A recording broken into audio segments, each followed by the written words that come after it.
Fake media. Enanga akoze akabaga akebaza omutonzi okumutuusa ku kkula ly'omudaali. Omuyimbi KUSASIRA alagidde full figure ate abaana be yasibye aba TikTok.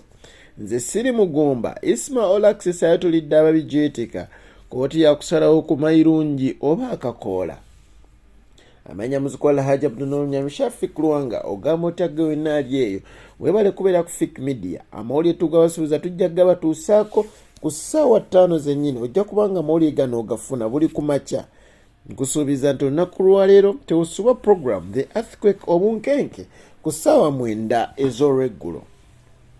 Omwogezi wa police Frank Enanga kyaddaaki yasobodde okuba ng'afuna omudaali gw'oluvannyuma lw'okukolera gavumenti eno eya NRM gattako n'eggwanga okugenda okutwaliza awamu.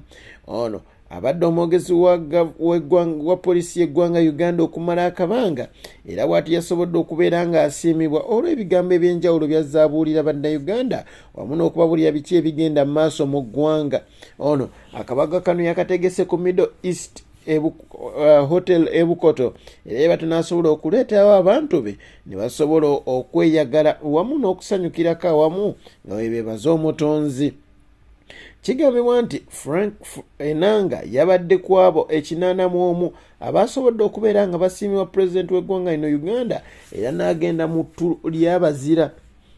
Enanga agambibwa okubeera nti yali musaale nnyo mu kulwanyisa akawuka ka COVID-19 ddala mu kubuulira abantu biki balina okuleka na biki balina okukola. Omuyimbi KUSASIRA alangidde full figure ate abaana aba TikTok. Jjukira nti full figure yakwata n'abeera ng'asiba sefuko oluvannyuma lw'okumuvuma ebigambo eby'enjawulo wamu ne Simple K. Ono ne yavaayo n'agamba nti omwana gw'ayina wuwe. Full figure yavaayo n'abeera ng'asiba abantu bano olw'okuvaayo ne boogera ebigambo ebyali ebikyamu ku ye. Naye KUSASIRA avuddeyo n'agamba nti ono nno yamuvuma wamu n'okumuswaza mu maaso g'abaana wamu n'omusajja. Isma Olaxis olunaku lwaleero asobodde okubeera nga yatulira abo abagamba nti ekyamazima ye mugumba. Isma agamba nti bwe yali mu ggwanga lya Sweden basobola okubeera nga bamukebera ne bamugamba nti ekyamazima tasobola kwegatta na mukyala kufuna mwana naye amazige naye enkwaso ze zisobola okubeera nga zigattibwa n'enkwaso z'omukyala ate ne basobola okufuna omwana. Isma agamba kino kyali kya bbeeyi nnyo era y'ensonga lwaki akyali ku gino emyaka 5+ nga tannafuna mwana. Avuddeyo n'abeera ng'agamba yeetaaga miliyoni 25 okusobola okufuna omwana.